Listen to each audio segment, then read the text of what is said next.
I remember, man, coming up on the south side of Chicago, on that low end, all you basically saw was, you saw drug dealers, you saw your pimps, you know, you had your boosters, and I specifically remember around the age of 9 when my mother was walking us down the street and she would show us a drug addict. They had these huge arms, right?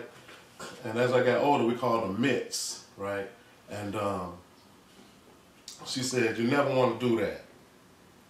You never want to do that. And it always stuck with me, but I ended up violating that anyway.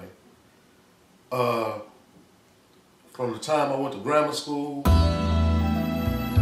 the time I went to junior high school, by the time I was in junior high school, we was drinking white port with Kool-Aid.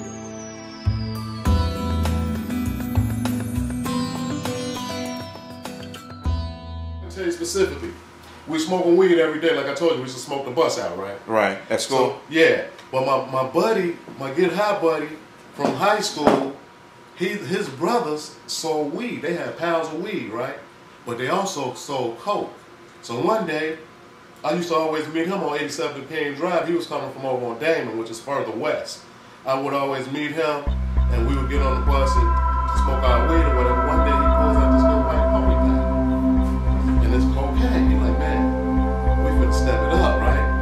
So, of course, we got all the courage in the world, at least we want to pretend like we do. And we started snorting coke and everything, man. And, you know, lacing the weed and pretty much just down for whatever as a young cat.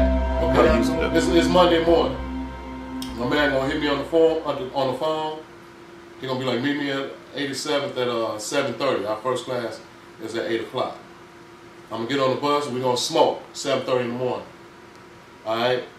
By the time we get to division, which is at 11:05, we're in the locker room, we smoking again. Somebody might have a drink. Somebody might have some coke. And this is going on throughout the day. By the time we get out of school, we're gonna smoke again.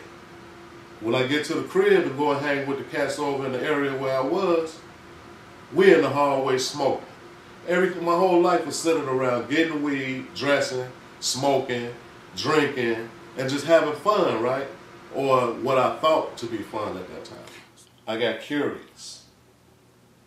And one day, I sniffed the heroin.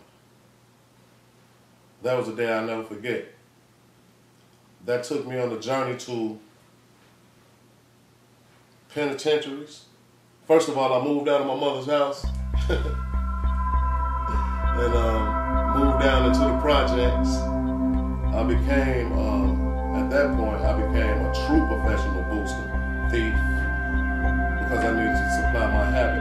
And at this time, they were selling $20 bags. I was snorting. I went from a half a bag to 5 bags a day.